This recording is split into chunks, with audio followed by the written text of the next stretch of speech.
नमस्कार, आप देख रहे हैं ईएमएस टीवी और मैं हूं आपके साथ कंचन। आई नजर डालते हैं उत्तराखंड की कुछ खास खबरों पर। मुख्यमंत्री पुष्कर सिंह धामी ने राजधानी देहरादून के विधानसभा भवन में 2 दिवसीय विशेष सत्र के दौरान उत्तराखंड के 25 वर्ष पूरे होने पर सभी उत्तराखंड वासियों को बधाई दी। साथ ही उन्होंने कहा कि हम सभी का प्रयास रहेगा कि आने वाले वर्षों में उत्तराखंड देश का सर्वश्रेष्ठ राज्य बने। वहीं मुख्यमंत्री ने विशेष सत्र के पहले दिन राष्ट्रपति के अभिभाषण के दौरान यूसीसी के जिक्र किए जाने पर कहा कि यूसीसी का संकल्प लेकर 2022 में भाजपा चुनाव लड़ी, जिसमें जनता का आशीर्वाद मिला और जीत के बाद जनता से किए गए वादे को सरकार ने पूरा भी किया है, जिसके लिए उन्होंने सभी प्रदेशवासियों का भी धन्यवाद किया। मैं उत्तराखंड राज्य के सभी नागरिकों का धन्यवाद ज्ञापित करना चाहता हूं कि उन्होंने 2022 के आम चुनाव में आदरणीय प्रधानमंत्री नरेंद्र मोदी जी के नेतृत्व में भारतीय जनता पार्टी के यूसीसी के संकल्प को धरातल पर उतारने के लिए अपना समर्थन दिया, अपना आशीर्वाद दिया, अपना मत देकर राज्य की स्थापना के बाद पहली बार एक मिथक तोड़ने का काम किया, एक परिपाटी बदलने का काम किया और लगातार दूसरी बार भारतीय जनता पार्टी की सरकार बनाई।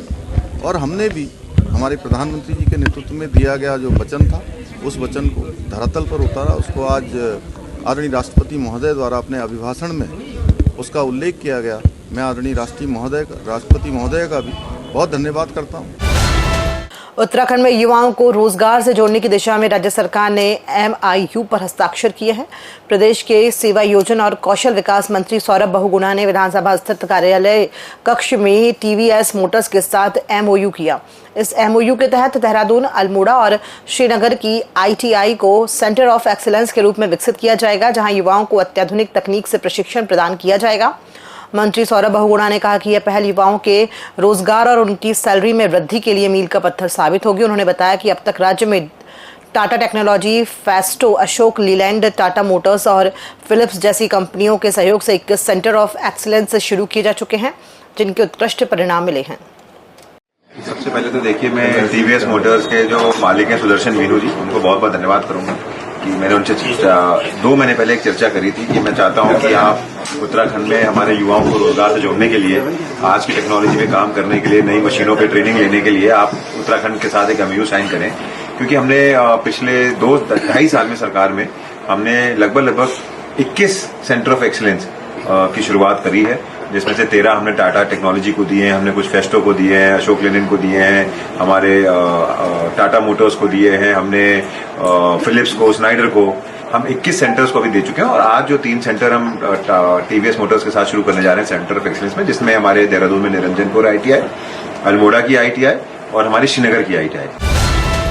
सरोवर नगरी नैनीताल में राष्ट्रपति द्रौपदी मुर्मू ने अपने नैनीताल प्रवास के दौरान शक्तिपीठ मां नैना देवी मंदिर में पहुंचकर मां नैना देवी की पूजा अर्चना की और राष्ट्र की सुख, शांति और खुशहाली की कामना की। मंदिर आगमन पर मंदिर समिति के सदस्यों ने राष्ट्रपति श्रीमती मुर्मू का पुष्पगुच्छ भेंट कर स्वागत और अभिनंदन किया। इस दौरान राज्यपाल लेफ्टिनेंट जनरल गुरमीत सिंह भी मौजूद रहे।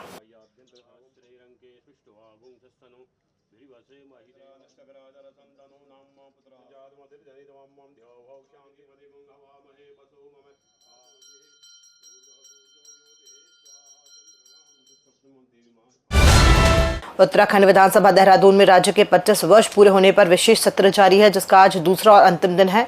सदन शुरू होने से पहले संसदीय कार्य मंत्री सुबोध उनियाल ने 25 वर्षों में उत्तराखंड के अलग राज्य के तौर पर हुए विकास की बात रखी।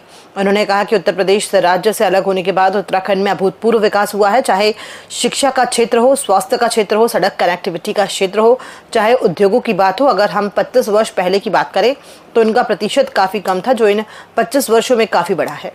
न केवल हमारे अन्नदाता किसानों की आर्थिक सुरक्षा प्रदान की, बल्कि उन्हें आत्मनिर्भर समृद्ध बनाने की दिशा में ठोस कदम उठाया है। पशुपालन विभाग एक लक्ष्य के लिए काम कर रहा है।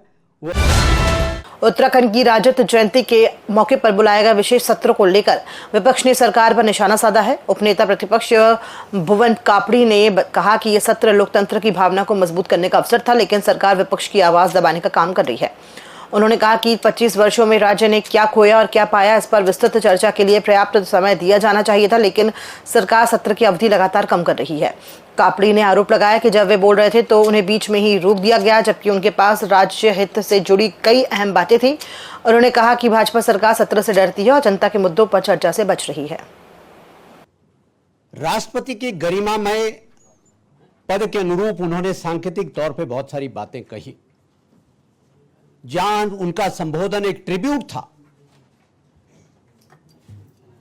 इस राज्य में और इस राज्य की महिलाओं का, ना केवल राज्य में बल्कि देशव्यापी जो उनका कंट्रीब्यूशन एक ट्रिब्यूट था उसके लिए, वहीं उन्होंने महिला सशक्तिकरण के दिशा में राज्य ने जो प्रगति की उसको भी रेखांकित करने का काम किया। मैं तो बार बार कहता हूं, शायद बहुत सारे लोग कहते भी होंगे कि मैंने ये चीज रट रखी है, लेकिन मुझे अच्छा लगता है ये कहना कि मैं बहुत पुरानी कभी मातृत्वहुड को, मदरहुड को समर्पित उस कविता की सरोवर नगरी नैनीताल के डीएसबी कॉलेज के 20वें दीक्षांत समारोह में भारत की राष्ट्रपति द्रौपदी मुर्मू ने बतौर मुख्य अतिथि प्रतिभाग किया। इस दौरान राष्ट्रपति ने उत्कृष्ट प्रदर्शन करने वाले विद्यार्थियों को गोल्ड मेडल और उपाधियां प्रदान की। इस अवसर पर राज्यपाल लेफ्टिनेंट जनरल गुरमीत सिंह ने भी उपस्थित रहे। दीक्षांत समारोह को संबोधित करते हुए राष्ट्रपति ने कहा कि शिक्षा किसी भी राष्ट्र के विकास की नींव होती है, इसलिए शिक्षा का उद्देश्य केवल विद्यार्थियों की बुद्धि और कौशल का विकास करना ही नहीं, बल्कि उनके नैतिक बल और चरित्र को भी सुदृढ़ करना होना चाहिए।